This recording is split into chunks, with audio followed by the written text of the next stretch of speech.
ಇನ್ನು ವಾಲ್ಮೀಕಿ ಹಗರಣದ 187 ಕೋಟಿ ರೂಪಾಯಿ ಹಣ ಖಾತೆಗೆ ಹೋಗಿದೆ. ಕಟ್ಕೊಂಡವರು ಇಟ್ಕೊಂಡವರು ಇಬ್ಬರ ಖಾತೆಗೂ ಕೂಡ ಹೋಗಿದೆ ಅಂತ ಹೇಳಿ ಚಿಕ್ಕಮಗಳೂರಿನಲ್ಲಿ ಪರಿಷತ್ ಸದಸ್ಯ ಸಿಟಿ ರವಿ ಹೇಳಿಕೆ ನೀಡಿದ್ದಾರೆ. ಭ್ರಷ್ಟರನ್ನೇ ಮಂತ್ರಿ ಮಾಡಿ ಸಮರ್ಥನೆ ಬೇರೆ ಮಾಡಿಕೊಳ್ತಾರೆ. ಡೆತ್ ನೋಟ್ ಸಾಕ್ಷಿ ಅಂಗೈ ಹುಣ್ಣಿಗಷ್ಟೇ ಸ್ಪಷ್ಟವಾಗಿದೆ ಅನ್ನುವಂಥದ್ರ ಬಗ್ಗೆ ಇವತ್ತು ಸಿಟಿ ರವಿ ಅವರು ಮಾತನಾಡಿದರು. ಎಲ್ಲವೂ ಹಗರಣ ನಡೆದಿರೋದು ಮಾನ್ಯ ಸಚಿವರ ಮೌಖಿಕ ಸೂಚನೆ ಮೇರೆಗೆ. ಇಲ್ಲದೆ ಎಂಡಿಗೆ ಇಷ್ಟು ಧೈರ್ಯ ಎಲ್ಲಿ ಬರ್ತಿತ್ತು? ಸೂಪರ್ಡೆಂಟು ಅಥವಾ ಉಳಿದ ಅಧಿಕಾರಿಗಳು ಹೇಗೆ ಸಹಕಾರ ಕೊಡ್ತಾಯಿದ್ರು? ಈಗ ಇಡಿ ತನಿಖೆ ಮಾಡಿರೋದ್ರೊಳಗೆ ನನಗೆ ಸಿಕ್ಕಿರೋ ಮಾಹಿತಿ, ಕಟ್ಕೊಂಡವ್ರ ಖಾತೆಗೂ ದುಡ್ಡು ಹೋಗಿದೆ, ಇಟ್ಕೊಂಡವ್ರ ಖಾತೆಗೂ ದುಡ್ಡು ಹೋಗಿದೆ. ಯಾರನ್ನ ಇಟ್ಕೊಂಡಿದ್ದಾರೆ ಅಂತ ಇವತ್ತು ನನ್ನ ಹತ್ರ ಕೇಳಬೇಡಿ. ಕಟ್ಕೊಂಡವ್ರ ಖಾತೆಗೂ ಈ ವಾಲ್ಮೀಕಿ ಅಭಿವೃದ್ಧಿ ನಿಗಮದ ಹಣ ಟ್ರಾನ್ಸ್ಫರ್ ಆಗಿದೆ 187 ಕೋಟಿ ರೂಪಾಯಿನಲ್ಲಿ. ಇಟ್ಕೊಂಡವ್ರ ಖಾತೆಗೂ ಟ್ರಾನ್ಸ್ಫರ್ ಆಗಿದೆ. ಇವರು SIT ಅವರು ತಿಪ್ಪೆ ಸಾರಿಸೋ ಕೆಲಸ ಮಾಡಿರ್ಬೋದು, ಆದರೆ CBI ತಿಪ್ಪೆ ಸಾರಿಸೋ ಕೆಲಸ ಮಾಡಲ್ಲ, ಇಡಿ ತಿಪ್ಪೆ ಸಾರಿಸೋ ಕೆಲಸ ಮಾಡಲ್ಲ. ಅವರು ಕಡೆವರೆಗೂ ತನಿಖೆ ನಡೆಸ್ತಾರೆ. ಇಲ್ಲದೇ ಇದ್ದರೆ ಈ ರೀತಿ ಲೂಟಿ ಹೊಡಿಯೋರಿಗೆ ಲೈಸೆನ್ಸ್ ಕೊಟ್ಟಂಗೆ ಆಗಿಬಿಡುತ್ತೆ. ನಾವು ಬಡ ದಲಿತರ ಪರ, ಭ್ರಷ್ಟ ದಲಿತನ ಪರ ನಾವಲ್ಲ, ಬಡ ದಲಿತರ ಪರ ನಾವು. ಆತ್ಮಹತ್ಯೆ ಮಾಡಿಕೊಂಡ ಚಂದ್ರಶೇಖರ್ ಬೋವಿ ಜನಾಂಗಕ್ಕೆ ಸೇರಿದವರು, ಅವ್ರು ದಲಿತರಲ್ವೇನೋ? ಆ ಅಮಾಯಕನ ಸಾವಿಗೆ ಕಾರಣರಾದಲ್ಲ ಆ ಪಾಪಿಗಳು. ಹಂಗಾರೆ ಅವರಿಗೆ ಪ್ರಾಯಶ್ಚಿತ್ತ, ಅವರಿಗೆ ಶಿಕ್ಷೆ ಆಗಬಾರ್ದಾ? ಹಂಗಾಗಿ ಕಾಂಗ್ರೆಸ್ಸು ಭ್ರಷ್ಟ ದಲಿತನ ಪರ ವಕಾಲತ್ತು ವಹಿಸ್ತಾ ಇದೆ, BJP ಬಡ ದಲಿತರ ಪರ ವಕಾಲತ್ತು ವಹಿಸ್ತಾ ಇದ್ದೀವಿ. ನಾವು ಪಾದಯಾತ್ರೆ ಹಮ್ಮಿಕೊಂಡಿರೋದು ಬಡ ದಲಿತರ ಪರವಾಗಿ, ಭ್ರಷ್ಟ ದಲಿತರ ಪರವಾಗಿ ಅಲ್ಲ.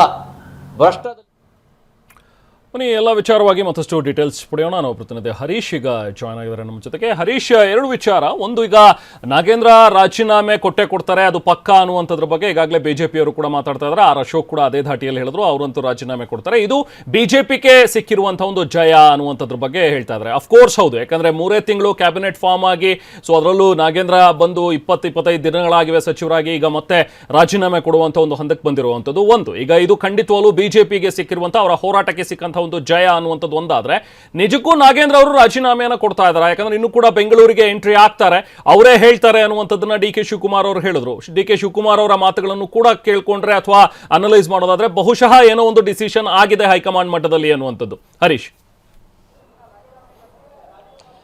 ಹೌದು ರೆಹಮಾನ್, ಇಂಥದ್ದೊಂದು ಪ್ರಶ್ನೆ ಎಲ್ರಿಗೂ ಕೂಡ ಕಾಡ್ತಾ ಇರುವಂತಹದ್ದು. ನಿಜವಾಗ್ಲೂ ನಾಗೇಂದ್ರ ಅವರು ರಾಜೀನಾಮೆಯನ್ನ ಕೊಡ್ತಾರ ಅನ್ನುವಂಥದ್ದು.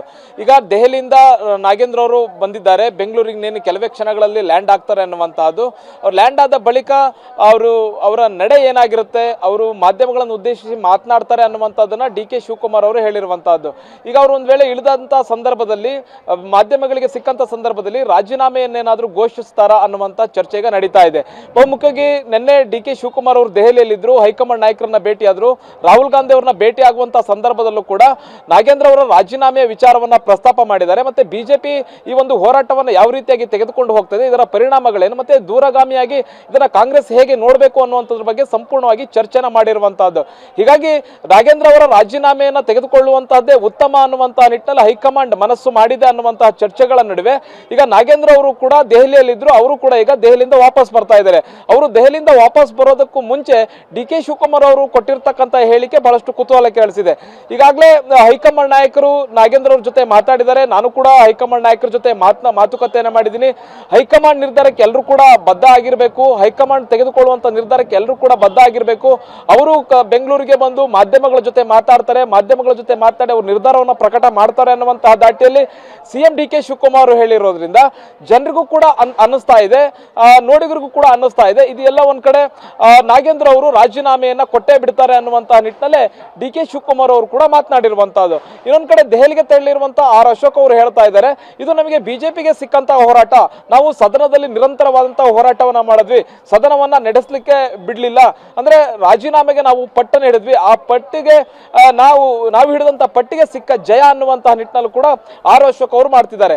ಯಾವಾಗ ನಾಗೇಂದ್ರ ಅವರು ರಾಜೀನಾಮೆ ಕೊಟ್ಟ ಬಳಿಕ ಅಷ್ಟೇ ಇವರ ಹೋರಾಟಕ್ಕೆ ಜಯ ಅನ್ನುವಂತ ನಿಟ್ಟಿನಲ್ಲಿ ಕರೆಸ್ಕೊಳ್ಳುತ್ತೆ. ಆದ್ರೆ ಈಗ ನಾಗೇಂದ್ರ ಅವರು ರಾಜೀನಾಮೆ ಕೊಡೋದ್ರ ಬಗ್ಗೆ ನಾಗೇಂದ್ರ ಅವರು ಕೂಡ ಸ್ಪಷ್ಟನೆಯನ್ನು ಕೂಡ ಕೊಟ್ಟಿಲ್ಲ, ಮತ್ತೆ ಡಿ ಕೆ ಶಿವಕುಮಾರ್ ಅವರು ಕೂಡ ಸ್ಪಷ್ಟನೆಯನ್ನು ಕೂಡ ಕೊಟ್ಟಿಲ್ಲ.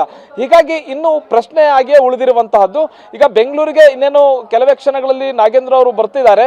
ಬಂದಂತಹ ಸಂದರ್ಭದಲ್ಲಿ ಅವರು ಯಾವ ನಿರ್ಧಾರವನ್ನ ಪ್ರಕಟ ಮಾಡ್ತಾರೆ ಅನ್ನುವಂತಹದ್ದು ಬಹಳಷ್ಟು ಕುತೂಹಲನ ಕೇಳಿಸುತ್ತೆ. ಅವರು ಒಂದ್ ವೇಳೆ ರಾಜೀನಾಮೆ ಕೊಟ್ಟಿದ್ದೆ ಆದಲ್ಲಿ ಅದು ನಿಜಕ್ಕೂ ಬಿಜೆಪಿ ಹೋರಾಟಕ್ಕೆ ಸಿಕ್ಕಂತಹ ಗೆಲುವು ಅನ್ನುವಂತ ನಿಟ್ಟಿನಲ್ಲಿ ಕರೆಸ್ಕೊಳ್ಳುತ್ತೆ ರೆಹಮಾನ್. ಹಾಗಾದ್ರೆ ಹರೀಶ್, ಈಗ ನಾಗೇಂದ್ರ ಅವರು ಕೂಡ ಕೇಸ್ ಫೈಲ್ ನ ದಂಡಿಯಾಗಿ ಎತ್ಕೊಂಡು ಹೋಗಿದ್ರು. ತಮ್ಮ ಕೇಸ್ ಫೈಲ್ ಬಗ್ಗೆ, ಜೊತೆಗೆ ಬಿಜೆಪಿಯ ನಾಯಕರುಗಳ ಮೇಲಿರುವಂತಹ ಒಂದು ಕೇಸಸ್ ಅದು ಯಾವ ಹಂತದಲ್ಲಿದೆ ಅನ್ನುವಂಥದ್ರ ಬಗ್ಗೆ ಎಲ್ಲವನ್ನೂ ನಾನು ಹೈಕಮಾಂಡ್ ಗಮನಕ್ಕೆ ತರ್ತೀನಿ ಅನ್ನುವಂಥದ್ರ ಬಗ್ಗೆ ಅವರು ಕೂಡ ಡೆಲ್ಲಿಗೆ ಹೋಗಿದ್ದಂಥದ್ದು. ಇನ್ನೊಂದು ಕಡೆ ಡಿ ಕೆ ಶಿವಕುಮಾರ್ ಅವರು ಕೂಡ ಏನು ಹೋಗಿದ್ರು ಡೆಲ್ಲಿಲಿ, ಹೈಕಮಾಂಡ್ ನಾಯಕರನ್ನ ಏನು ಭೇಟಿ ಆದ್ರು. ಸೊ ಅವರು ಕೂಡ ಒಂದಷ್ಟು ಚರ್ಚೆಗಳು ಮಾಡಿದ್ದಾರೆ ಈ ವಿಚಾರದಲ್ಲಿ ಅನ್ನುವಂಥದ್ದು ಕೂಡ ಗೊತ್ತಾಗಿರೋದು. ಬಟ್ ಅಲ್ಲಿ ಏನಾಗಿದೆ, ಹಾಗಾದ್ರೆ ಅಲ್ಲಿ ಏನ್ ಚರ್ಚೆಗಳಾಗಿರ್ಬೋದು, ಅಥವಾ ಏನ್ ಹೈಕಮಾಂಡ್ ನಾಯಕರು ಅವರಿಗೆ ಸೂಚನೆಯನ್ನ ಕೊಟ್ಟಿರಬಹುದು ಅನ್ನುವಂಥದ್ರ ಬಗ್ಗೆ ಅವ್ರ ನಡುವೆ ಆದಂತಹ ಒಂದು ಕಾನ್ವರ್ಸೇಷನ್ ನ ಕೆಲವೊಂದಷ್ಟು ಇನ್ಸೈಟ್ಸ್ ಏನಾದರೂ ಲಭ್ಯವಾಗ್ತಾ ಇದೆ ಹರೀಶ್? ಏನಾಯ್ತು ಅಲ್ಲಿ ಹಾಗಾದ್ರೆ ಡೆಲ್ಲಿಲಿ ನಿನ್ನೆ ಮೊನ್ನೆ ನಡೆದಂತಹ ಒಂದು ಮೀಟಿಂಗ್ಸ್ ಅಲ್ಲಿ? ಹಾಗಾದ್ರೆ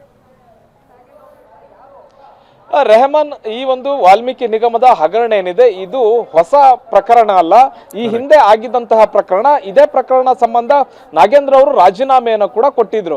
ಆದ್ರೆ ಮತ್ತೆ ಸೇರಿಸ್ಕೊಂಡಂತಹ ರೀತಿ ಇದೆಯಲ್ಲ, ಇದು ಎಲ್ಲ ಒಂದ್ ಕಡೆ ಕಾಂಗ್ರೆಸ್ನೊಳಗೂ ಕೂಡ ಅಸಮಾಧಾನಕ್ಕೆ ಕಾರಣ ಆಗಿತ್ತು. ಯಾಕೆ ನಾಗೇಂದ್ರ ಅವರನ್ನ ಸೇರಿಸ್ಕೊಳ್ಬೇಕು ಅನ್ನುವಂಥದ್ದನ್ನ ಒಳೊಳಗೆ ಒಂದಷ್ಟು ಸಚಿವರುಗಳು ಮಾತಾಡ್ಕೊಂಡಿದ್ರು.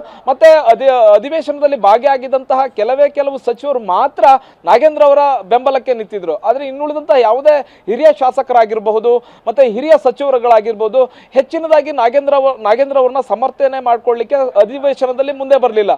ವಿಪಕ್ಷಗಳೊಂದು ಕಡೆ ಹೋರಾಟವನ್ನ ಮಾಡ್ತಾ ಇದ್ರು ಕೂಡ ಯಾರು ಕೂಡ ಅಷ್ಟೊಂದು ಸಮರ್ಥವಾಗಿ ನಾಗೇಂದ್ರ ಅವರನ್ನ ಸಮರ್ಥಿಸಿಕೊಳ್ಳಲಿಲ್ಲ. ಜೊತೆಗೆ ಸಿಎಂ ಡಿ ಕೆ ಶಿವಕುಮಾರ್ ಅವರು ಕೂಡ ಸದನದಲ್ಲಿ ಹಾಜರಿದ್ದು ಯಾವುದೇ ರೀತಿಯಂತ ಹಗರಣ ಆಗಿಲ್ಲ ಅನ್ನುವಂತಹ ನಿಟ್ಟಿನಲ್ಲೋ ಅಥವಾ ನಾಗೇಂದ್ರ ಅವ್ರದ್ದೇನು ತಪ್ಪಿಲ್ಲ ಅಂತಾನೋ ಅಥವಾ ನಾವು ಸೇರಿಸ್ಕೊಂಡಿದ್ದು ನಾವು ಸರಿ ಇದೆ, ನಮ್ಮ ನಿರ್ಧಾರಕ್ಕೆ ನಾವು ಬದ್ಧರಾಗಿದ್ದೀವಿ ಅನ್ನುವಂಥದ್ದನ್ನು ಸಿಎಂ ಡಿ ಕೆ ಶಿವಕುಮಾರ್ ಅವರು ಕೂಡ ಅಧಿವೇಶನದಲ್ಲಿ ಹೇಳುವಂತ ಪ್ರಯತ್ನವನ್ನ ಮಾಡಲಿಲ್ಲ. ಇದರ ಮಧ್ಯೆ ಹೈಕಮಾಂಡ್ ನಾಯಕರುಗಳು ಕೂಡ ಈ ವಿಚಾರವನ್ನ ಗಮನಿಸಿದ್ದಾರೆ. ಬಿಜೆಪಿ ನಿರಂತರವಾದಂತಹ ಅಧಿವೇಶನದಲ್ಲಿ ಹೋರಾಟ ಮಾಡಿರುವುದನ್ನು ಕೂಡ ಹೈಕಮಾಂಡ್ ಗಮನಿಸಿದೆ. ಜೊತೆಗೆ ಪಾದಯಾತ್ರೆಯ ಮೂಲಕ ಈಗ ಬಿಜೆಪಿ ನಾಯಕರು ರಾಜ್ಯ ಕಾಂಗ್ರೆಸ್ ಸರ್ಕಾರಕ್ಕೆ ಒಂದು ಹಿನ್ನಡೆಯನ್ನ ಉಂಟು ಮಾಡಬೇಕು ಅನ್ನುವಂತ ಕಾರಣಕ್ಕೋಸ್ಕರ ನಿರಂತರವಾದ ಪಾದಯಾತ್ರೆಯನ್ನು ಕೂಡ ಹಮ್ಮಿಕೊಂಡಿರುವಂತಹದ್ದು. ಅದು ಕೂಡ ಎಸ್.ಟಿ ಸಮುದಾಯ ಎಲ್ಲೆಲ್ಲಿ ಕಾಂಗ್ರೆಸ್ ಗೆದ್ದಿದೆ, ಎಲ್ಲಾ 15 ಕ್ಷೇತ್ರಗಳಲ್ಲೂ ಕೂಡ ಕಾಂಗ್ರೆಸ್ ಗೆದ್ದಿದೆ. ಎಸ್.ಟಿ ಸಮುದಾಯದ ಎಲ್ಲಿ ಮೀಸಲು ಕ್ಷೇತ್ರಗಳಿದೆ ಎಲ್ಲಾ 15 ಕ್ಷೇತ್ರಗಳಲ್ಲೂ ಕೂಡ ಕಾಂಗ್ರೆಸ್ ಗೆದ್ದಿರುವಂತಹದ್ದು. ಆ ಕ್ಷೇತ್ರಗಳನ್ನೇ ಹುಡುಕಿಕೊಂಡು ಈಗ ಬಿಜೆಪಿ ಪಾದಯಾತ್ರೆಯನ್ನ ಮಾಡ್ತಾ ಇರುವಂತಹದ್ದು. ಈ ಕಾರಣಕ್ಕೋಸ್ಕರ ಹೈಕಮಾಂಡ್ ಇದನ್ನ ಬಹಳಷ್ಟು ಗಂಭೀರವಾಗಿ ಪರಿಗಣಿಸಿತು. ನಾಗೇಂದ್ರ ವಿಚಾರವಾಗಿ ಇಡೀ ಪಕ್ಷ ಯಾಕೆ ಈ ರೀತಿಯಾದಂತಹ ಒಂದು ಸಂಕಷ್ಟಕ್ಕೆ ಸಿಲುಕಿಕೊಳ್ಬೇಕು ಅನ್ನುವಂತ ಕಾರಣಕ್ಕೋಸ್ಕರ ಹಾಗಾಗಿ ಸಿಎಂ ಡಿ ಕೆ ಶಿವಕುಮಾರ್ ಅವರು ರಾಹುಲ್ ಗಾಂಧಿ ಅವರ ಜೊತೆ ಚರ್ಚೆ ಮಾಡಿದ್ದಾರೆ, ರಣದೀಪ್ ಸಿಂಗ್ ಸುರ್ಜೇವಾಲಾ ಅವರ ಜೊತೆ ಚರ್ಚೆ ಮಾಡಿದ್ದಾರೆ. ಹೈಕಮಾಂಡ್ ಎಲ್ಲ ಒಂದ್ ಕಡೆ ನಿರ್ಧಾರಕ್ಕೆ ಬಂದಿದೆ ಅನ್ನುವಂತಹದ್ದು. ಇನ್ನೊಂದ್ ಕಡೆ ನಾಗೇಂದ್ರ ಅವರು ಕೂಡ ಎಲ್ಲ ಒಂದ್ ಕಡೆ ಭರವಸೆ ಇತ್ತು, ನನ್ನನ್ನ ಹೈಕಮಾಂಡ್ ಯಾವುದೇ ಕಾರಣಕ್ಕೂ ಸಚಿವ ಸ್ಥಾನದಿಂದ ಇಳಿರಿ ಅನ್ನುವಂತಹದನ್ನ ಕೇಳಲ್ಲ ಅನ್ನುವಂತ ಭರವಸೆಯಲ್ಲಿ ಅವರು ಕೂಡ ಇದ್ರು. ಅವರು ಕೂಡ ಡೆಲ್ಲಿಗೆ ಹೋಗಿದ್ರು. ಸಿಎಂ ಡಿ ಕೆ ಶಿವಕುಮಾರ್ ಅವ್ರ ಜೊತೆ ಒಂದಷ್ಟು ಹೈಕಮಾಂಡ್ ನಾಯಕರುಗಳನ್ನ ಭೇಟಿ ಮಾಡುವಂತಹ ಚರ್ಚೆನ ಮಾಡಿದ್ದಾರೆ. ನಾನು ಯಾಕೆ ರಾಜೀನಾಮೆ ಕೊಡಬಾರದು ಅನ್ನುವಂತಹ ಒಂದಷ್ಟು ದಾಖಲೆಗಳನ್ನು ಕೂಡ ಹೈಕಮಾಂಡ್ ಮುಂದೆ ಇಟ್ಟಿದ್ದಾರೆ. ಮತ್ತೆ ಈ ಪ್ರಕರಣದಲ್ಲಿ ನನ್ನ ಪಾತ್ರ ಏನು ಇಲ್ಲ, ನಾನು ಈ ಪ್ರಕರಣದಲ್ಲಿ ನನ್ನ ವ್ಯಾಪ್ತಿ ಎಷ್ಟಿತ್ತು ಅನ್ನುವಂತಹ ವಿಚಾರವನ್ನು ಕೂಡ ಹೈಕಮಾಂಡ್ ಮುಂದೆ ಪ್ರಸ್ತಾಪ ಮಾಡುವಂತ ಪ್ರಯತ್ನವನ್ನು ಕೂಡ ಮಾಡಿದ್ರು. ಆದ್ರೂ ಎಲ್ಲ ಒಂದ್ ಕಡೆ ಹೈಕಮಾಂಡ್ ನಾಗೇಂದ್ರ ಅವರ ರಾಜೀನಾಮೆಗೆ ಮುಂದಾಗಿದೆಯಾ ಅಥವಾ ಡಿ ಕೆ ಶಿವಕುಮಾರ್ ಅವರೇ ನಾಗೇಂದ್ರ ಅವರ ರಾಜೀನಾಮೆಯನ್ನ ತೆಗೆದುಕೊಳ್ಳಲಿಕ್ಕೆ ಉತ್ಸುಕರಾಗಿದ್ದಾರಾ ಅನ್ನುವಂತಹ ಚರ್ಚೆಗಳು ಈಗ ಮೂಡ್ತಾ ಇದ್ದಾವೆ. Thank you Harish.